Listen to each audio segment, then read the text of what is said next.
Hello VRay users, Alex here, VRay Guide, and welcome to our stream. We're doing it via Google Hangouts, and today we're going to talk about, first of all, I'm going to show you the pictures, the renders that I did for this project, and I'm also going to show you some interior and exterior setups for 3dsMax. We're going to go through the assets managing, how to make all scenes light. I'm going to talk about some vegetation, some tricks that I did, how to manage camera positions and lighting in order to stay consistent with colorization. And those that's going to stay all the way to the end, I have a little bonus for those that want to discover more of this stuff. So stay tuned and make sure to watch the whole thing. It's going to be fast, quick, so take some notes. It's probably going to be very useful for those that haven't done any big projects. Okay, so here I have about 23 images. I'm going to do about 30 images for that project. And as you can see, many images here. Let's go to the first one. Many images here are not crazy photorealistic. Some of them actually went to polish and ended up in the brochure. Some of them were for the city approvals in order to approve the project. So this stuff doesn't have to be crazy realistic. And this is actually what happened with this image. The whole photo here at the background was blending in so much that they couldn't see where the real building is. So they had to ask me to tone down the real photo of the building so they can actually see the difference, which didn't give the realistic effect, but it gave an idea to people in the city that approve those projects in order, to get general idea how the building is merging with the whole environment.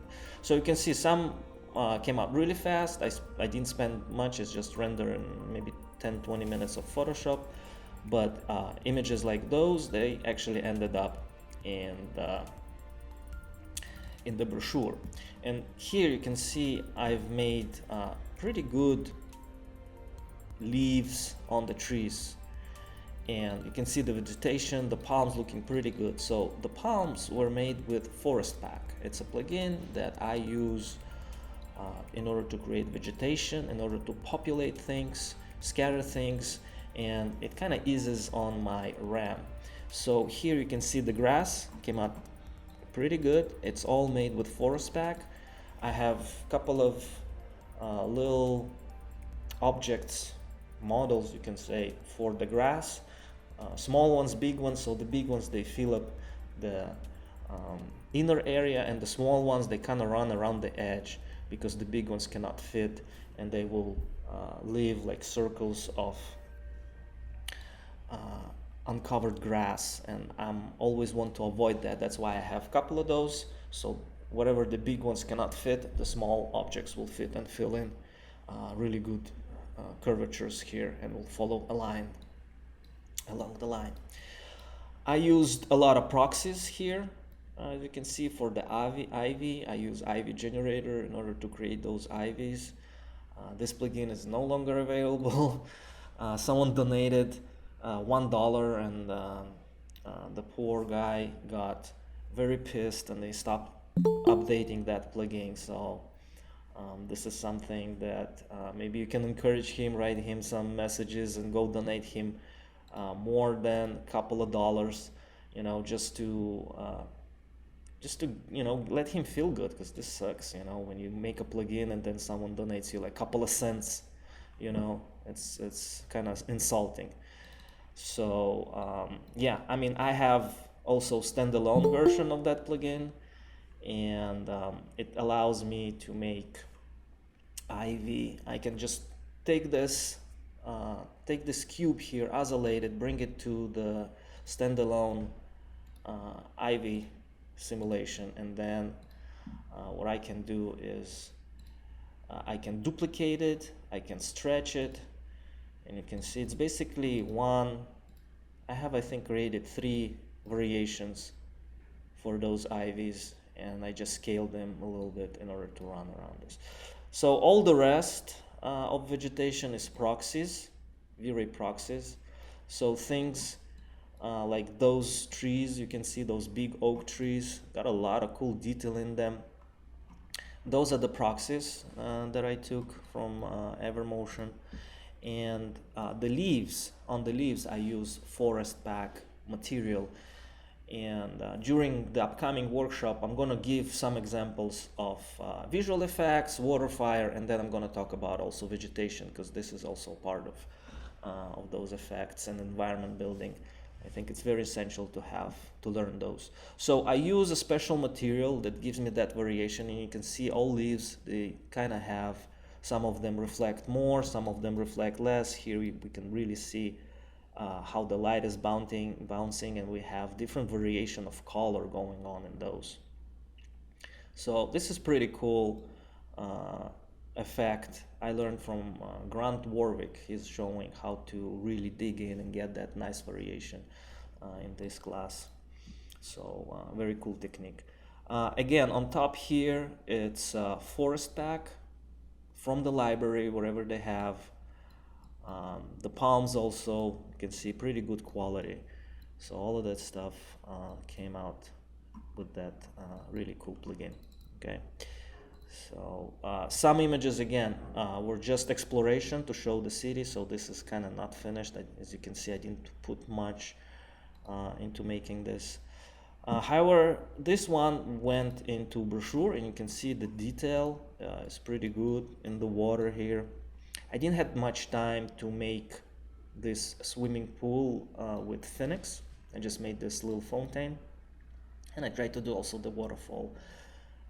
Eventually I photoshopped a couple of sprinkles here and everything in order to make it more realistic. But in the upcoming class, this is what I'm going to concentrate. We're going to do waterfall, we're going to do the Infinity Edge swim pool, and this little fountain, and we're going to connect three of them together. I already saw in Cows Group forum how they do it. So this is going to be one part of a big tutorial in our upcoming ArchVIZ for VFX for ArchVIZ training. Also, we have some hot tubs in those cabanas here that we don't really see, jacuzzi, so bubbles and stuff like this that we're going to create again in the upcoming workshop. Gym was a render, nothing to it, but this one was really well done, polished.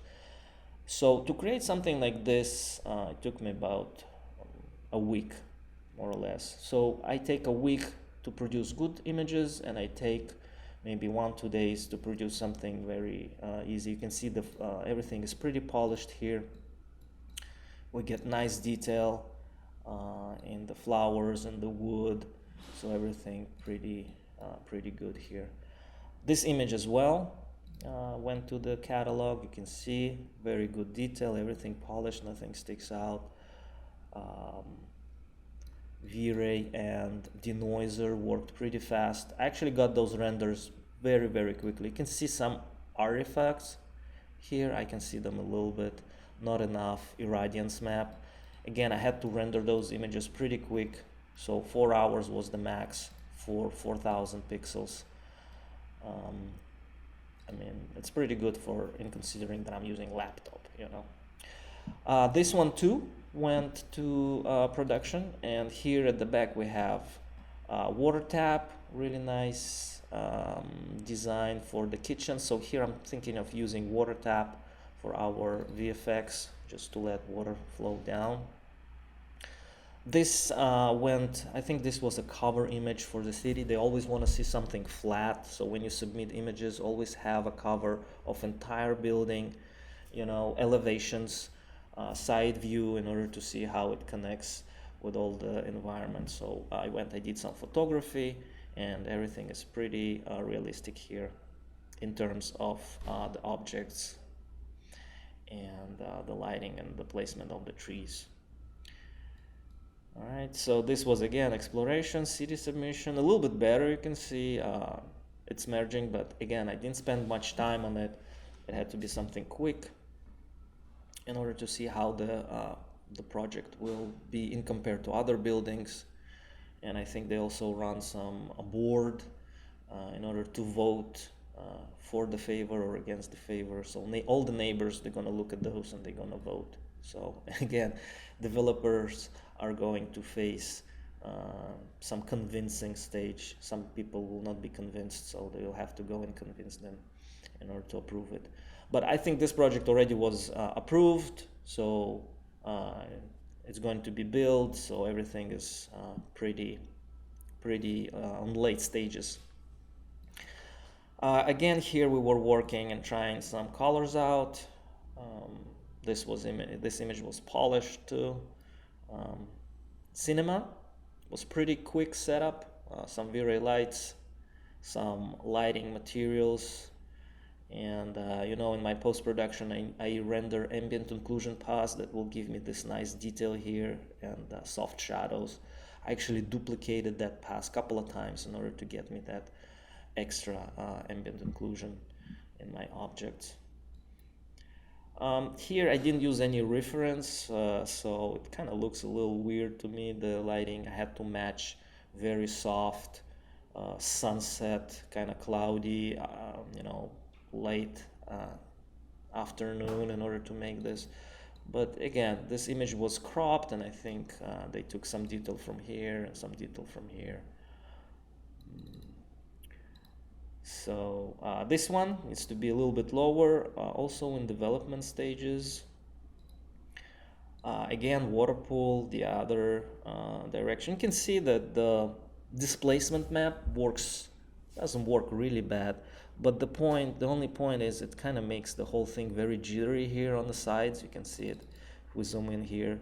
Water doesn't have that jitter. I had to do it with displacement map because otherwise when the water bends, and if you make it too soft, you will not see those nice breakings in the water, those nice waves. So somewhere here it looks good, but on the sides it doesn't look good, and this is what I'm going to work with, trying to create this swim pool with Phoenix. Inner garden, here I used some cool technique. I rendered extra light beams coming from the sun. I'm gonna show you that also, how to do in upcoming training. And we have this outdoor area with a little pond and some detail here. So again, you can see everything kind of consistent. We have the same lighting, the same colors, the same colorization going on. For the wood, I did some color correction, and then I replaced that color correction. So while working with the client, I came up to some sort of colorization that he liked. And this colorization later on I had to duplicate on all images. So I had to stay consistent with my lighting. I couldn't change my lighting settings. I couldn't change my camera settings.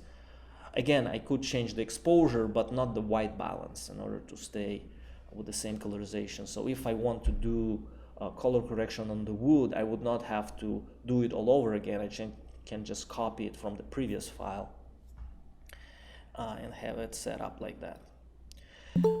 This is a nice scene here too. We've made that scene with Phoenix and the fire. I think I showed you this fire in one of the samples, and I also want to show you how you can render that fire separately if your project is too big. And like here, I have a lot of objects, I cannot clear it up. So rendering fire together with this project might be a little bit too much, because I have the outdoor, ivy, in forest pack, a lot of stuff going on here.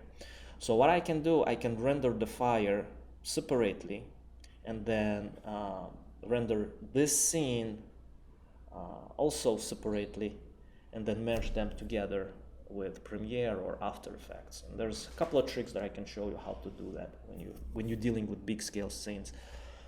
There's no way to walk around. Phoenix will work really hard with the big objects, but if you isolate it, you make it run, you make it light, the Phoenix will be able to simulate fire pretty quickly. And then you have a couple of tricks how you can mix it, merge it, in order to stay with the reflections and get it reflected everywhere. Okay, so kind of creating a matte channel for all the objects and rendering it.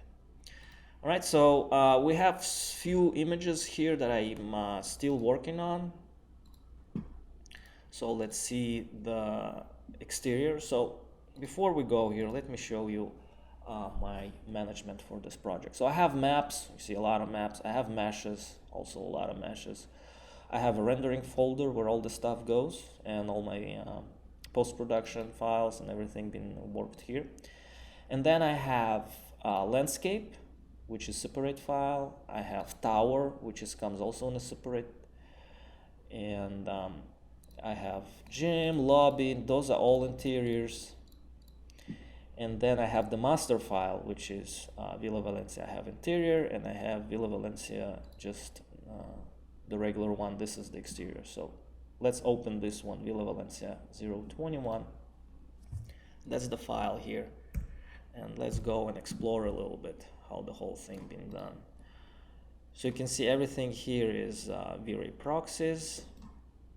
Here we have forest pack generated, palms and forest pack. So everything you see with those dots, that's going to be forest pack.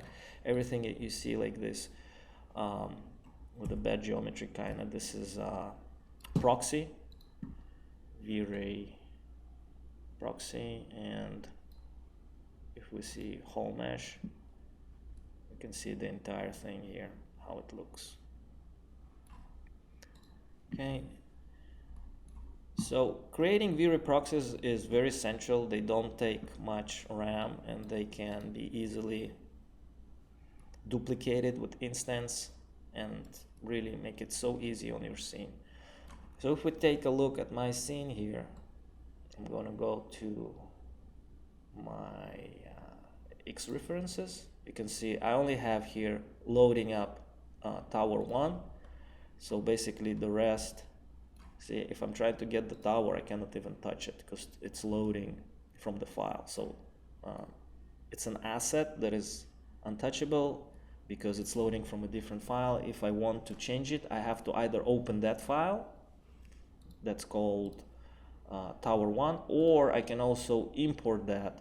If I open my scene assets, I can click here, merge that file into my scene, do the changes, then save it again as tower 1, and then delete that from my scene and import the asset back again. It's a little bit complicated method, but it kind of keeps everything clean. Now here's an important stuff. How did I did the lighting and I stayed consistent? You can see for all my cameras I have position for the sun. Now my sun, if I open it here, let me see, someone had a question, I think.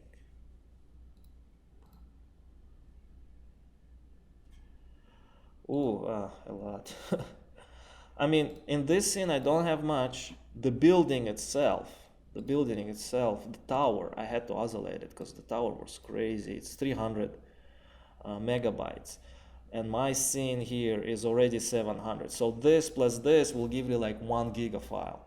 So my intention is to get as low as possible, to get rid of as much as possible stuff. So for the exterior, you can see I kind of try to stay low, but with interior I still have 1 gig. And I'm gonna show you in a minute how to create an asset. So yeah, a lot of those, what is this info here?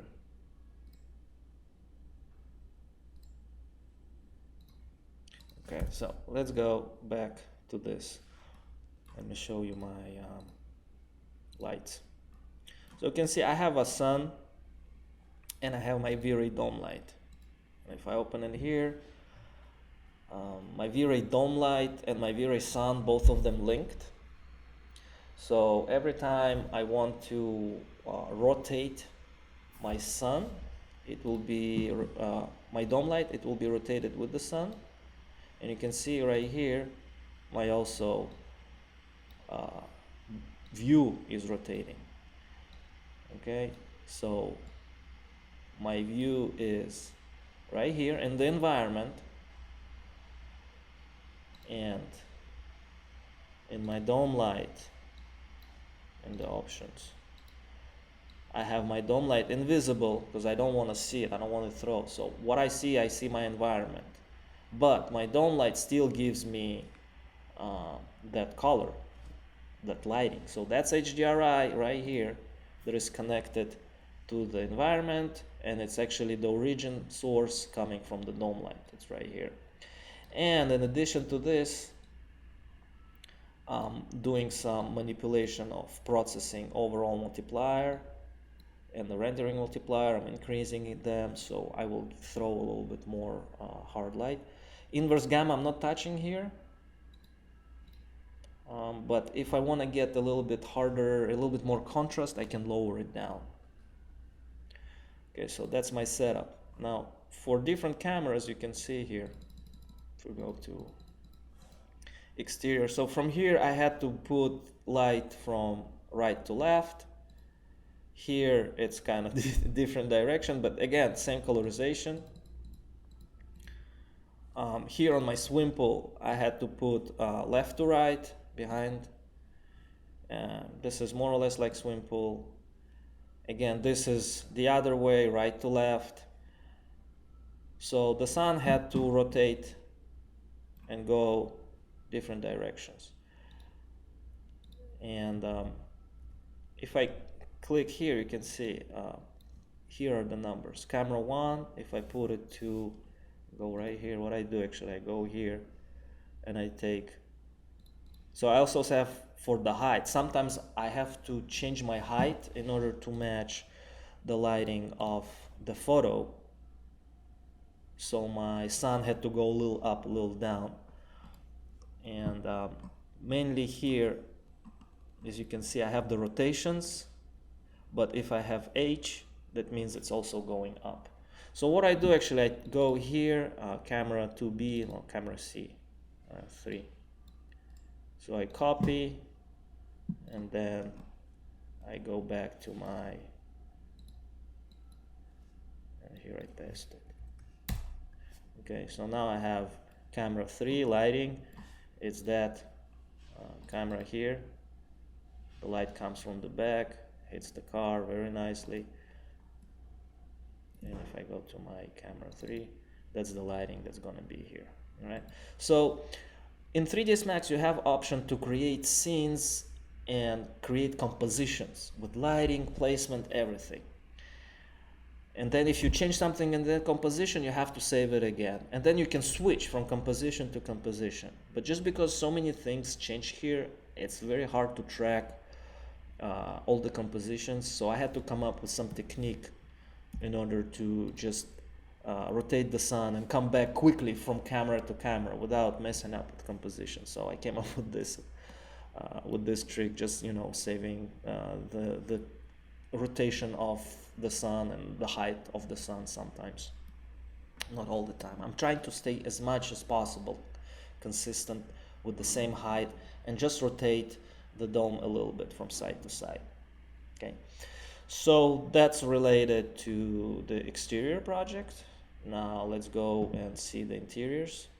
So for the interior, let me just show you how we can create here something that's called asset. I actually needed to create this for this view. Okay, so we selected everything here.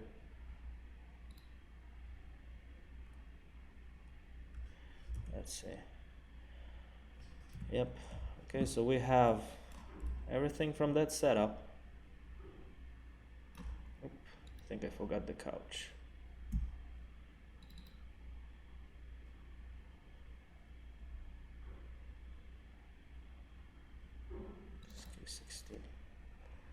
Ah, there's no couch. Oh, okay, remove the couch. Okay, so good.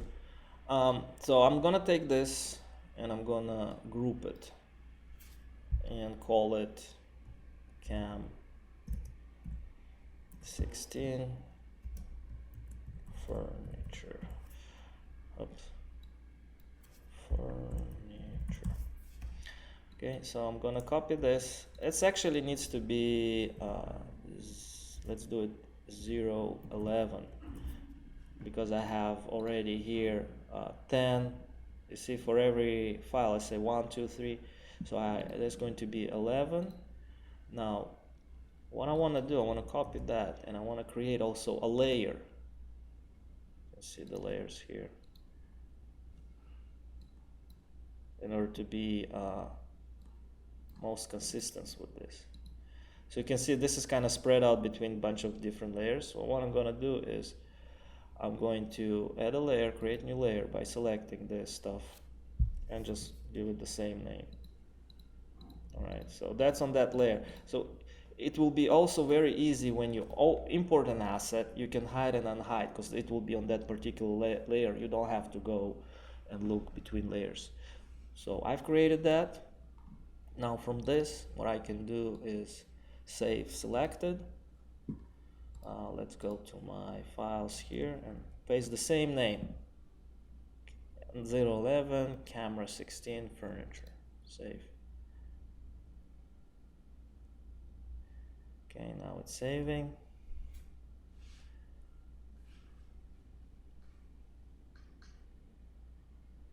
Now let's go to my assets, X reference scenes, and I'm gonna add that file that I just created. Okay, open. It's gonna get here in that list. So it's very easy when you even, switch to your exterior scene. You still can load those assets, and you're still gonna have, your building populated with objects inside. It's not something that you're so dynamic. You can hide, unhide those. Okay. So let's do this.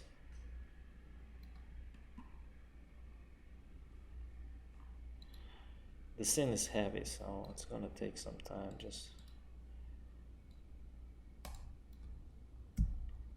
I'm gonna go to my camera 16, unhide this thing, and voila, you see my asset is there. So basically now I can delete it and have my asset in my scene. Okay, this is how you work. So every time you want to hide, unhide, you switch camera, you can hide this asset. You can be enable, disable, update it. If you update it in the scene, you can update that. So that's pretty easy stuff to work with big scale scenes. Always make a group, make a new layer, stay consistent with the same name, and then you can load and unload those. Okay, so even if I go to my camera 8, you can see I don't have anything here. Very easy, I can bring back and load my camera 8. And I even have lobby light here. And in some cases, I had two cameras and I had to shift objects. So you can see here I created camera furniture 21 furniture back and 21 furniture. So one for the front camera, I have camera 21, and one for the back if I'm switching the camera. So that's an easy thing. Again, you can do it with compositions inside 3ds Max, but in my case I didn't use any compositions. I just used those assets that I can load and unload. It kind of worked a little bit easier. Okay, again, another asset was brought. Here you can see all the lights are turned off and all the lights are instanced, so it's much easier to turn them on and off. If I go to the lights here, instance lights. I really like working with instances because it's so easy to manipulate them. So if I want to turn them on and off, they all have the same intensity. Those are sky portals in the windows. I know that VRay Next kind of added new feature that you don't have to use sky portals, but what it does, it gives me really nice bluish light coming from, you can see that nice bluish light coming from the outside. This is what sky portals do. They kind of, suck it out and pull it in from the exterior, from wherever is HDRI or your very physical sky is giving you. I always like to use sky portals, even though it's gonna give you a little bit more rendering time, but the calculation, everything, all the shadows going to be very, very beautiful. Like you can see here, those nice soft shadows coming in, and that thanks to like here too, right? And this is thanks to the sky portals that we have. All right, now let's go. So we went through the assets, went through the scene management. Okay, you guys, if you have any questions, you are more than welcome to, stop me and ask those anytime. I'm gonna have a little beep here going on. So, what else we've got here? Let's go to see some cameras. Those are files that's, again, were not treated. This is normally how I get the model. The model coming out of SketchUp. And architects prepare it. It's very easy for them to work with SketchUp. Here in United States, I know Europe, people work more maybe with Max or Revit.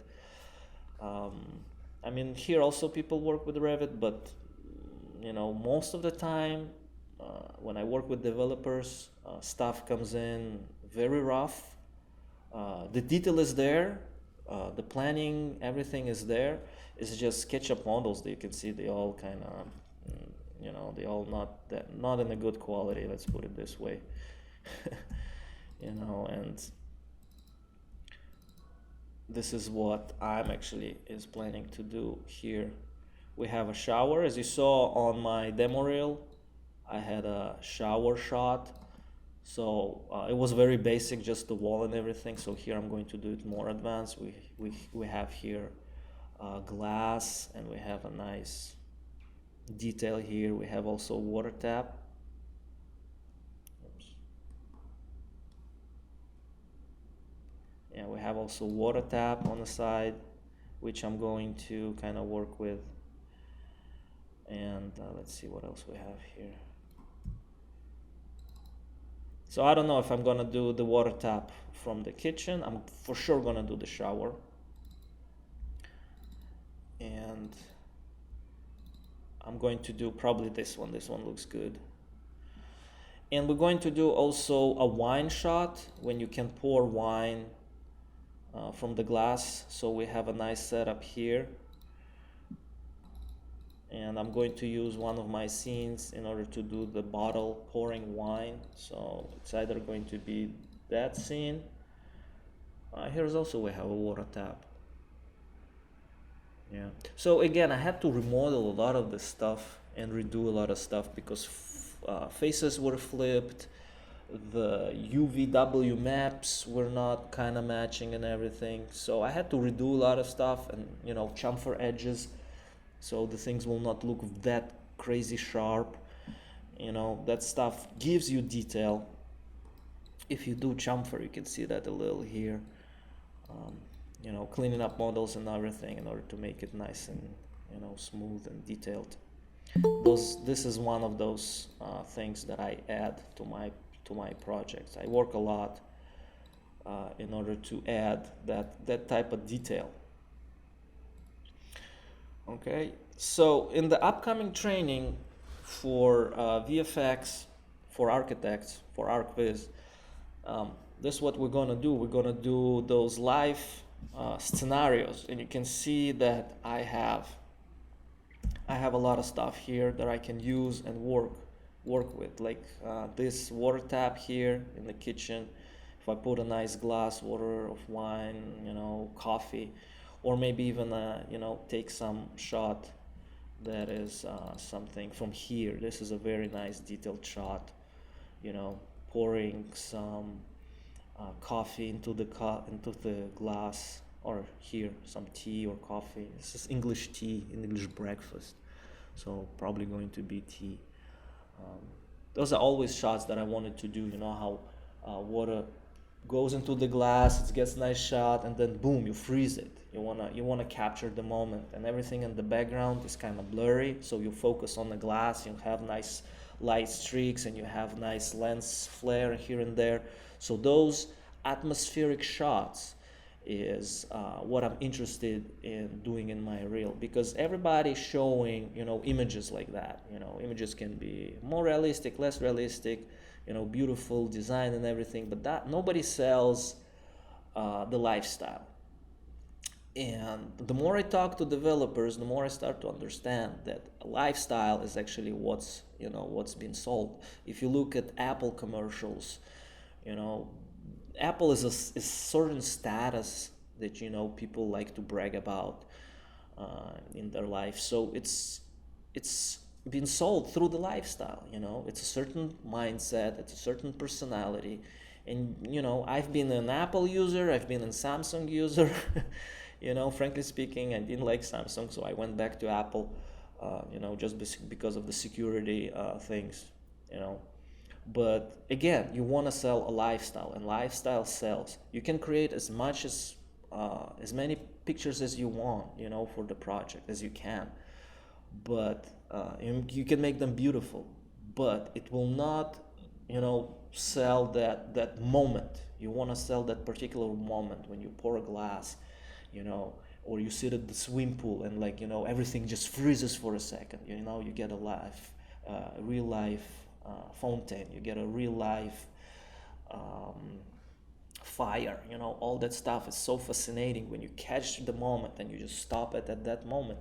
This is the lifestyle that you're gonna sell, and I'm willing to invest, from my personal time. This is not related to that project at all.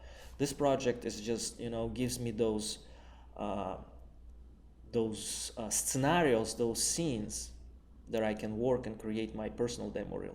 Because why we do this? Most of the time, when I work with people, all the images that I created, I couldn't use them. Most of the time, I was not able to use them because I was under NDA. And sometimes if a company does visualization, they don't want you to compete with them. They don't want you to make nice images, based on their client, and then go get projects and offer them cheap price, and get some of their clients from that area. Many companies trying to avoid that. So all the NDAs that I sign is strictly forbidden non-competition.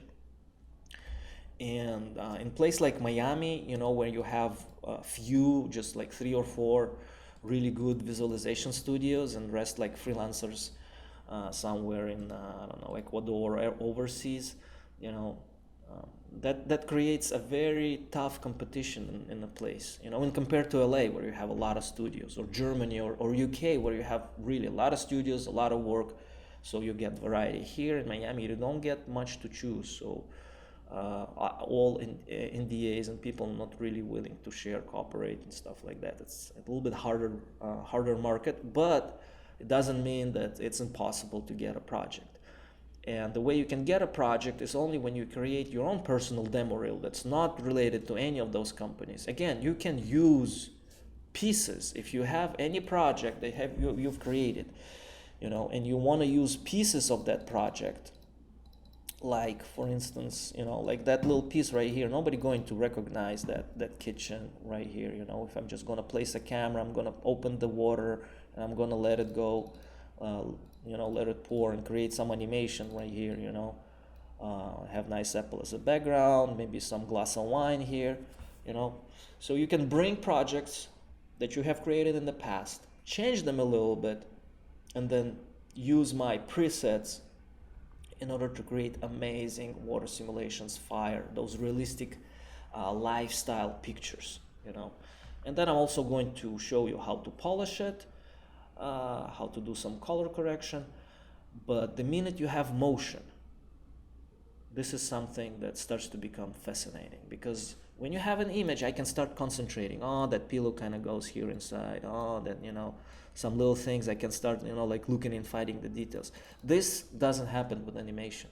Animation is flowing so fast that your eye just getting the impression, but it's not able to stop on particular image and concentrate unless you have like crazy flickering going on, and stuff like that, or grain and noise, which is no longer a problem because we have the AI denoiser and we have the VRay denoiser, which is doing amazing work, and you probably were able to see that from the shower exercise. Okay, so this is what we're gonna do. I know some people came in late to this. I'm recording this, so you'll be able to watch the beginning, how to manage the interior and the exterior scenes. And we're gonna wrap it up because we're already 40 minutes into this webinar. So as I promised, a little bonus for you guys, whoever stayed all the way to the end. Right here, I've created a special discount for those that want to attend the upcoming workshop. Another additional 15% off. Now it's $199. So if you press here, click to cart, and you click view cart, and then you go and you use my 15 VFX% off, especially for you guys that attended that webinar. It's going to be open for the next 24 hours, so you can take advantage of that coupon. So if you apply, this coupon will give you additional $29.85 off, so you'll be able to get it for $195. Till the end of this day. You're guys all welcome to take advantage and join the upcoming VFX for ArchVIZ workshop, where you can bring your scenes and get the lifestyle, get the demo reel that will put your work, put your talent in front of everyone else. The minute people see things in motion, fluids, water, depth of field, it's not another rendering. It's not another, lighting stills image. Right now, everybody can do that. It's not a big deal. What's a big deal? If you can really take it to the next level, show professional skills, and using phonics, FD, considered to be professional, considered to be a senior level of 3D artist, because those effects is the next step towards the production. Okay. So you guys are more than welcome to go ahead, get the coupon, ask any questions, send me emails if something was unclear, if something, those people that came in late, we're already wrapping up. So guys, you can watch the webinar. You can get, again, you can get my 15% off discount by using 15 VFX till the end of today. And I hope I'll see you in the upcoming workshop. I hope you guys find this presentation and walkthrough useful, because big projects can be a pain in the ass to manage. But I hope with those tricks that I showed you today, you can make it a little bit easier on yourself. All right. So thanks again for watching. And I'm going to post more stuff the upcoming week. So stay tuned to open the emails. This is Alex, your VRay guy. Talk soon. Ciao.